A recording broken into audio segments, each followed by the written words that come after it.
మేక కాళ్ళు తలకాయ కూర వండుతున్నా. ఈ వీడియోకి లైక్ చేయండి, సబ్స్క్రైబ్ చేయండి, గంట కొట్టండి. చెంచాడు అల్లం ఎల్లిగడ్డ, చెంచాడు పసుపు, 2 గంటల కారం వేస్తున్నా.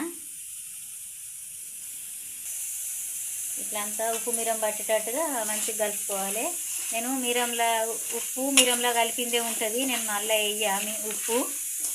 ఇట్లా ఉప్పు కారం పట్టేటట్టు మంచిగా కలుపుకొని పెట్టాలి. తాలింపు చేస్తున్నా. తగినంత నూనె పోసుకోవాలి. ఉల్లిగడ్డలు వేయాలి.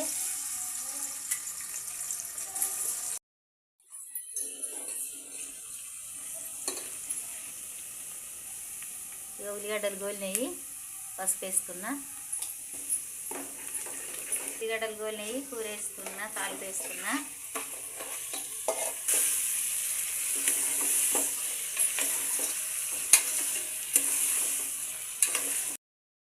మంచిగా కలపాలి. ఇలా ఉప్పు కారం కలిపినాం కదా, నూనెకు పట్టేటట్టు అంత మంచిగా కలగలపాలి.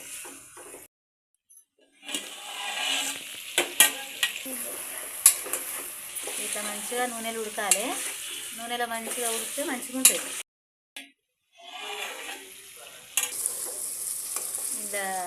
ఇంట్లో ఊరిన నీళ్ళన్నీ ఇంకిపోయినాయి. కొంచెం అంతా పులుసు పోయాలి. కొంచెం అంతా పులుసు పోస్తే మంచిగా ఉంటుంది తలకాయ కూరగా. కొంచెం చింతపండు పులుసు పోస్తున్నా. నీళ్ళు పోసుకోవాలి. కొత్తిమీర, కళ్యామాకు, పుదీనా అన్నీ వేస్తున్నా. ఇగో కొత్తిమీర, పుదీనా ఇట్లా అన్నీ ఇప్పుడు వేస్తే మంచిగా ఉడికితే ఫ్లేవర్ వస్తుంది, టేస్ట్ వస్తుంది కూర. వేసుకోవాలి. నేను లాస్ట్కి వేయ. ఉప్పు వేసుకోవాలి. చెంచాడంతా సొంటి మిరాల పొడి వేయాలి. ఈ తలకాయ కాళ్ళ కూరలో సొంటి మిరాలు, కొంచెం అంత చింతపండు పులుసు పోస్తే మంచిగా టేస్ట్ ఉంటుంది, ఘాటు ఉంటుంది, సర్ది పోతుంది, చాలా మంచిది. టేస్ట్ కూడా బాగుంటుంది. ఇది మూత పెడుతున్నా. ఒక 3 విజిల్ వస్తే చాలు. 3 విజిల్ వచ్చినాయి. ఇగో ఇట్లా అయింది కూర. కూర ఉడికింది. ఒక చెంచా కొబ్బరి పొడి, ఒక చెంచా గరం మసాలా, కొంచెం అంతా ధనియాల పొడి వేసుకోవాలి. ఈ కూర కొంచెం ఘాటు ఉంటేనే మంచిగా ఉంటుంది, ఘాటు ఉండాలి జర. ఇవన్నీ మసాలాలు వేసిన ఇక మసాలా జర ఉడికినాక దించాలి. సూప్ పెట్టిన పాయ కూర ఉడక ఇలానే వేస్తున్నా.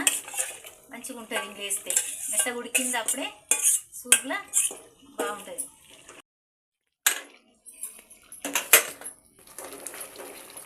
అయింది కూర. అయినాక దించుకోవాలి.